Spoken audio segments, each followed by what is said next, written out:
નમસ્કાર દર્શક મિત્રો, એચડી ન્યૂઝમાં આપનું હાર્દિક સ્વાગત છે। હું છું આપની સાથે આરડી વાઘેલા। જોઈએ આજના મુખ્ય સમાચાર। અંકલેશ્વરના સ્વર્ણિમ લેકવ્યુ પાર્ક સ્થિત તળાવમાં ફીણવાળું પાણી નજરે પડ્યું।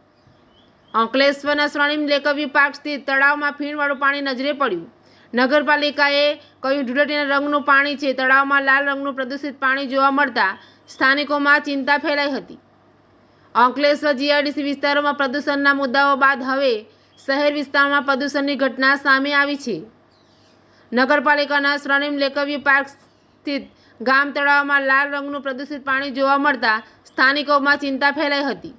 તળાવમાં એસિડિક પાણી આવતા તેની સપાટી પર ફીણ પણ દેખાયું હતું।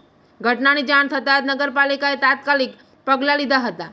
આ મામલે નગરપાલિકાના ચીફ ઓફિસર કેશવ કોલડિયાએ ટેલિફોનિક વાતચીતમાં જણાવ્યું હતું કે ધૂળેટી પર્વ દરમિયાન લોકો નહેરોમાં નાહવા જતા હોવાથી રંગીન પાણી વહેતું આવ્યું હોવાની શક્યતા છે।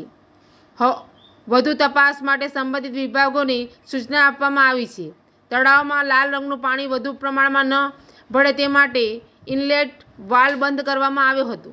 તળાવનું પાણી ખરાબ ન થાય તે માટે તકેદારી રૂપે આ પગલું લેવામાં આવ્યું હોવાનું નગરપાલિકાએ જણાવ્યું છે। હાલ તળાવના પાણી અંગે કોઈ મોટી સમસ્યા નથી અને પરિસ્થિતિ નિયંત્રણમાં હોવાનું અધિકારીઓએ સ્પષ્ટ કહ્યું છે।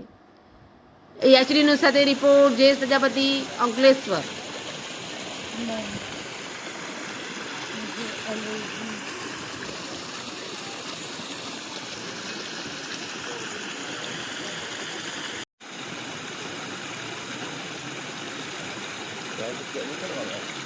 લાગે છે